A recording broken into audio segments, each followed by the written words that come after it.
Update naman muli kay Kem Cho. Sa post naman ni MG Felipe dito sa Twitter, kung saan ay kung sino-sino nga ba ang mga celebrities na dumalo doon sa burol ni Sergio. Una na nga dito pinangalanan si Kim Cho and Janelle Gutierrez, Jake Ejercito, and BGYO.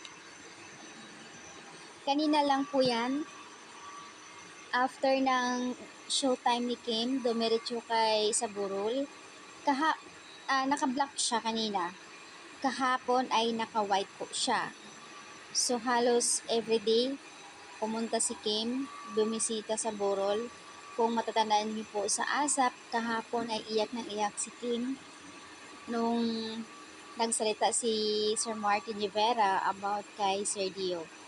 Sabi nga nila, favorite si Kim ng Dreamscape.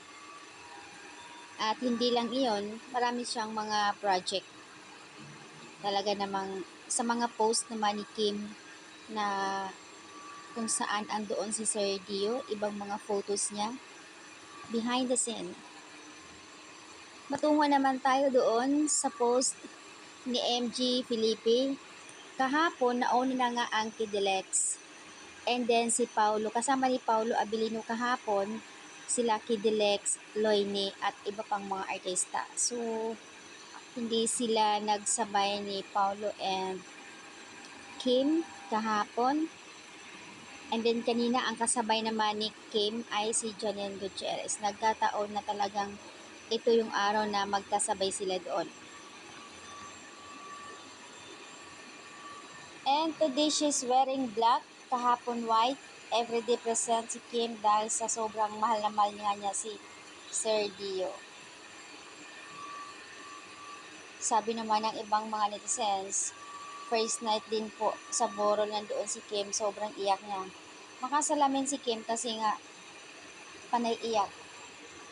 Turing talaga niya si Kandad, itong si Sir Dio.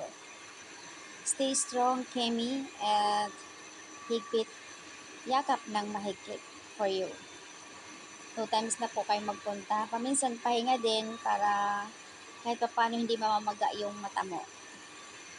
So, ayan guys ang update dito sa post. Sobrang malapit talaga si Kim kay Sir Dio. Kaya grabe ang iyak niya kahapon sa ASAP.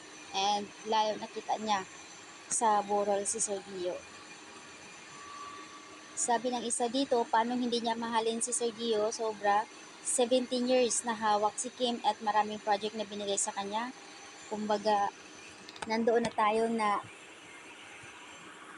tayo na maraming blessing, kumbaga daming mga na-achieve. Sabi nga ni Kim, nakapagtapos mga kapatid niya, naipundar lahat-lahat. Kung hindi dahil sa mga ganyan, kay Sir Dio, syempre nabigyan siya ng priority, kumbaga sabi nila, favorite.